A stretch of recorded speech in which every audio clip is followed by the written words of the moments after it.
we've all been 20 before. We've all had bad relationships. So I'm going to chalk it up to bad decisions in our youth. So, but you do believe it, though. Who knows? I mean, there's maybe her Miss Janet, if you're nasty, is true. Who knows? Because Bobby's behind the movie, so he's telling the story essentially. But what so is he trying to sell here? Does he have a record coming out? Is he trying to? He's trying to stay relevant. He's just trying to stay relevant. And Janet has a new song too, which is amazing. And she's on the cover of In Style magazine. Here's my question. She's making a comeback. Yeah. So she's doing all this, but she's not denying the claims coming from Bobby Brown. Because keep in mind, this was a book that came out in 2013. So do you think she's trying to stay quiet for a reason? And that's one thing she's always done. And that's, come on, I actually want to hear from you, Janet. You've had all these relationships for 10 years. You were married. We never knew. You had a baby. We never knew. That's your stick. That's going to be another cover story exclusive. It's time to talk. Yeah, because I think it's true. Because let's not forget, this was back in the late 80s, early 90s.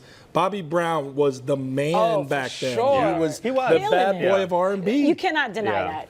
Perhaps there's no proof because we have no Twitter and Instagram. Right. Like 20 years ago. The only thing I could maybe shoot down on this one is Janet, back when they were making Poetic Justice, her male counterpart in that movie was Tupac. And there was a lot of controversy with that because she wanted Tupac, because of his lifestyle, to get an HIV test before they had their scene kissing each other. So if that was the case then and she was that conservative, that's a big deal. Then you got to imagine that maybe she was conservative in not dealing with Bobby Brown. So that could be the other side of it. I don't know. Well, speaking of Twitter and their reaction, a lot of people were huge. Comical. Oh, for sure.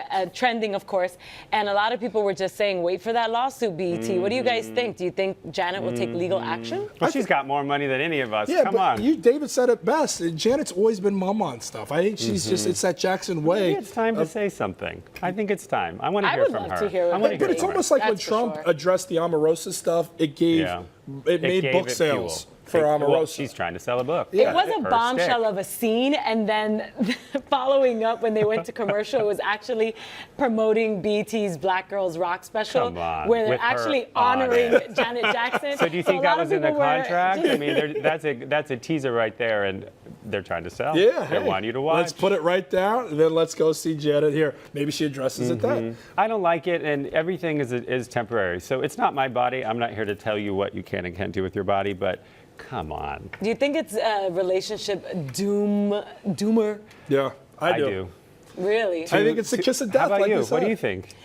Personally, their tattoos, they're not each other's names, and they're small, and they can be pretty discreet. I mean, if you really look at it, it's pretty small. Yeah, they really found that to make this a headline. But I think getting each other's names, that's a big no-no. That's a big no-no. And not things that are really prominent on, at least it's something really small. Dakota's is right on her inner arm. And it's an infinity symbol, which I like that. So how would you like to be under that microscope? I think that's a tough one. I mean, it just sucks that if the relationship doesn't work out, you're inked. I think it's ridiculous. I think if you're going to get tattoos, get ones you can say, hey, we got tattoos, just kidding, and wipe it off. Well, I forgot to tell you, we're going to all go get tattoos after this. So we got a tattoo artist coming in right now for us right here. So who knows? We're going to have some fun. Husband. I'm not opposed to getting a tattoo with my husband's initials or something. Yeah, I agree. Like maybe getting it on your ring finger. When it becomes your husband because you're invested in the long run. Yeah. Like Hollywood, that life, that can be a very topsy-turvy. It's a roller coaster. And Chris Martin could be out of that thing marriage isn't guaranteed these days either. It's not, but let's maybe use the Taylor Swift style. This will be the new Coldplay record when they get divorced. There you go. It'll be all about heartbreak, and it'll be amazing, and we'll all go to the concert. Huge Coldplay fan right here. So Me too. I love them. So couple. Exactly.